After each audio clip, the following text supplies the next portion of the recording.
Remue ménage. Remue ménage.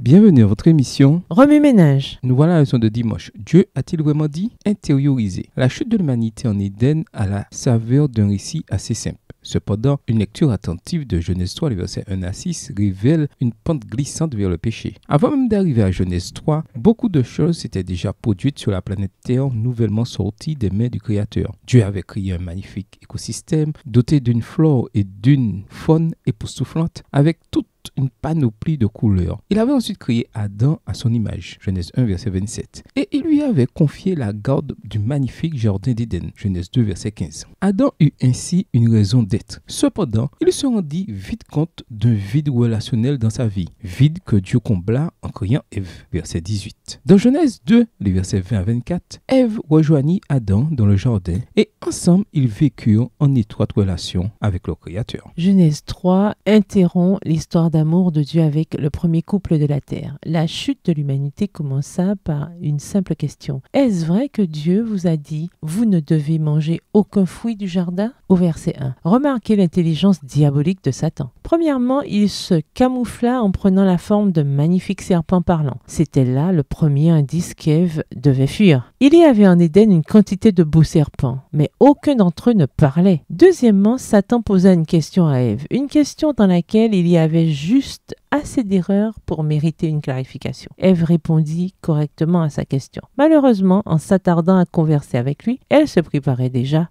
à la défaite. Satan s'empressa alors de semer le doute dans son esprit par ces paroles. Pas du tout, vous ne mourrez pas. Verset 4. Il poursuivit avec une explication faisant appel à l'orgueil d'Ève. Mais Dieu le sait bien, dès que vous en aurez mangé, vous verrez les choses telles qu'elles sont. Vous serez comme lui, capable de savoir ce qui est bon ou mauvais. Verset 5. Satan fit appel à son imagination. C'était comme s'il murmurait. Dieu te cache des choses, Ève. À ce moment-là, Ève regarda le fruit avec convoitise, le désira et en mangea. Verset 6. Satan trompa Ève en lui faisant croire qu'elle avait trouvé quelque chose de mieux. Adam, en revanche, mangea le fruit en sachant parfaitement qu'il désobéissait à Dieu. 1 Timothée 2, le verset 14. Il savait pertinemment que la désobéissance d'Ève aboutirait à la mort, mais l'idée de vivre sans elle lui était insupportable. Si elle devait mourir, il mourrait avec elle. Un point c'est tout. Au final, Adam et Ève se sont tous deux méfiés de Dieu. La stratégie de Satan pour briser la loyauté d'Adam et Ève envers Dieu a été simple, mais d'une efficacité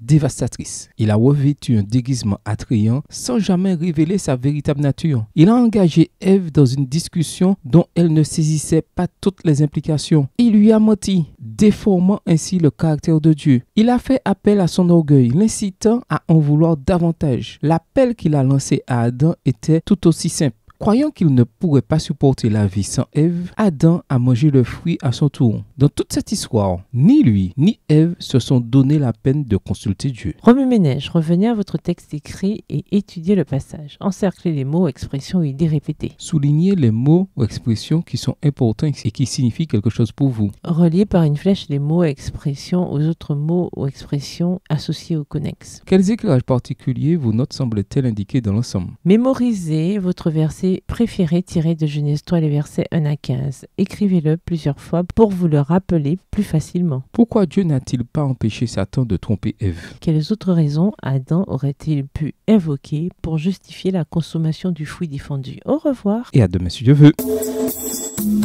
Remue ménage. Remue ménage.